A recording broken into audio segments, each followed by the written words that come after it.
Eh, on t'a jamais dit qu'il fallait pas te balancer sur ta chaise?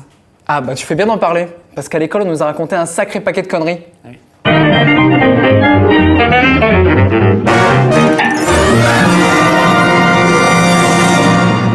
Depuis des siècles, les juifs ils se balancent en lisant, en étudiant la Torah, les musulmans ils font pareil avec le Coran, et les hindous pareil avec les Védas. Et les études neurobiologiques montrent que le balancement corporel aide à mieux mémoriser.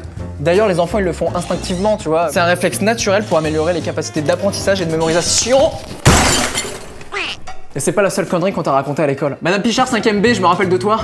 On n'oublie pas. On n'oublie pas.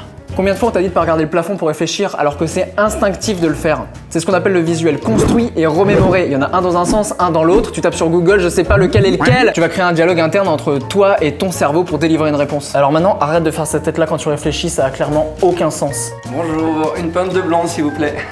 Bien sûr, ta carte d'identité. C'est toujours pareil, toujours pareil. Moi, j'ai décidé à 42 ans, moi, ok? Je reviendrai jamais. Peut-être demain.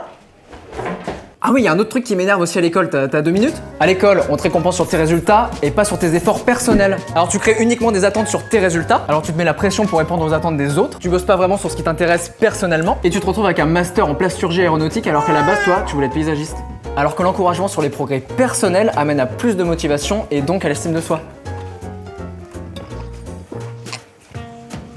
À l'école, on te sanctionne sur l'échec. Ta note en dictée, c'est le nombre de fautes que tu as faites et pas le nombre de mots que tu as bien écrits. Et c'est comme ça que tu te retrouves avec moins 10 en dictée. Ça veut dire quoi, Madame Pichard? Que je suis moins bon que nul? C'est ça que ça veut dire? On n'oublie pas. Sauf que la réussite, c'est essayer, échouer, essayer, réussir. Et si t'enlèves cette étape-là, eh ben tu perds cette étape-là. Tu devrais pas te balancer sur ta chaise. Bah, je crois... Elle est pétée, celle-là. Abonne-toi à la chaîne pour suivre les autres épisodes.